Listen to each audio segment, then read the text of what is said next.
प्रसाद मुखर्जी बलिदान दिवस 23 तारीख जहाँ प्रेरणार केन्द्रबिंदु आम दल प्रतिष्ठाता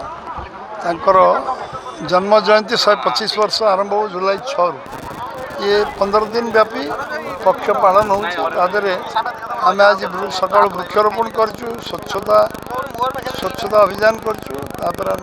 बलदेव जी को आशीर्वाद भिक्षा कर पुणी वृक्षरोपण कार्यक्रम अच्छी आमर विभिन्न बुद्धिजीवी विभिन्न वर्गर लोक भेटार कार्यक्रम अच्छी आमर विभिन्न बैठक अच्छी एवं विभिन्न बैठक राति पर्यटन चलो सब बैठक एटेंड कर आज जो कलंकम इतिहास 75 जून मास 25 तारीख दिन संविधान को हत्या कर उद्यम करते तत्कालीन प्रधानमंत्री श्रीमती इंदिरा गांधी